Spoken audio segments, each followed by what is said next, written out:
Mais où sont passées les victimes de racisme?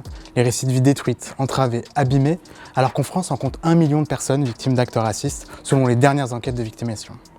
Dans les médias, on préfère souvent inviter d'autres gens, des intellectuels, des politiques, des journalistes, pour déverser leur opinion, pour tout dire et surtout le pire. Ils ont table ouverte sur certains plateaux télé et peuvent ainsi stigmatiser les musulmans, les migrants et installer progressivement l'idéologie meurtrière du grand remplacement. Ils ferment les yeux sur l'islamophobie, débattent pour savoir s'il faut réhabiliter Pétain ou si certains devront changer leur prénom. Des élus, des journalistes croient avoir des bons mots en tenant des propos anti-tziganes ou homophobes, quand d'autres s'amusent à viser la communauté asiatique. Alors à Mediapart, on a enquêté sur les victimes de cette haine ordinaire. Dans notre livre sorti vendredi 5 mai, avec une dizaine de journalistes, on a rassemblé 13 récits qui racontent un basculement soudain, un empoisonnement quotidien. Et 13 entretiens avec des chercheuses et des chercheurs, spécialistes de l'extrême droite, de l'histoire de l'antisémitisme, des discriminations ou de l'antitsiganisme.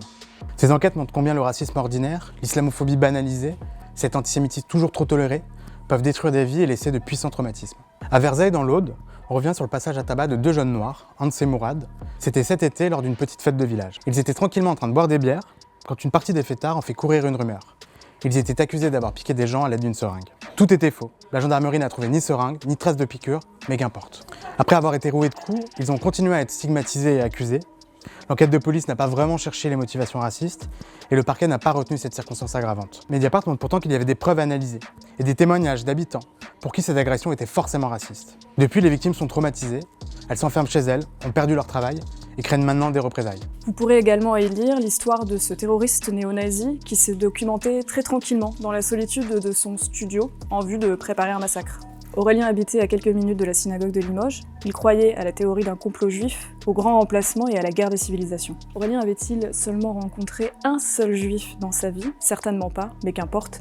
En bon antisémite, il vivait sa haine en vase clos, avec des images fantasmées sur les réseaux sociaux. C'est une histoire singulière, mais aussi tristement banale, qui raconte la contagion de ces théories racistes qui circulent impunément dans le débat public. Dans ce livre, vous retrouverez aussi l'histoire de Yacine, un récit qui ressemble à une mauvaise fable. Yacine est un jeune trentenaire d'origine algérienne qui a réussi sa vie et qui espère s'installer définitivement sur cette terre connue pour son hospitalité historique envers les populations persécutées, des protestants en passant par les républicains espagnols et plus récemment les juifs. Et quand Yacine engage ses travaux, les pires bruits commencent à courir à son endroit.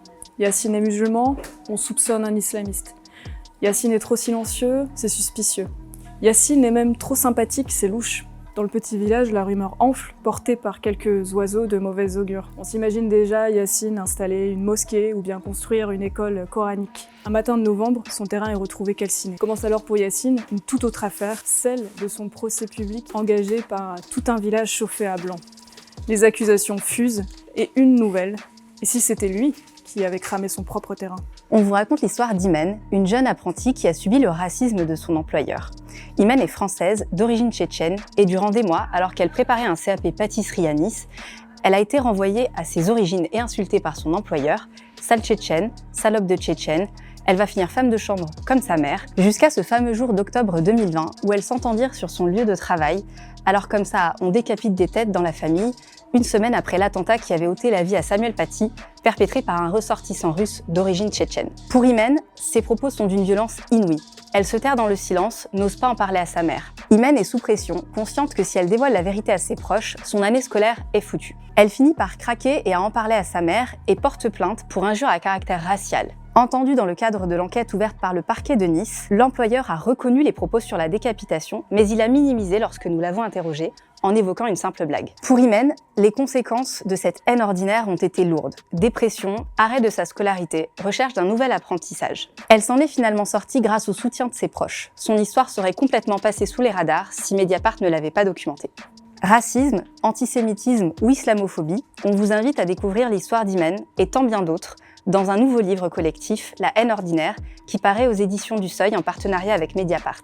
Et on se retrouve pour une soirée spéciale le 10 mai prochain à 18h30 à Paris, dans la salle Olympe de Gouges, dans le 11e arrondissement. Venez nombreux.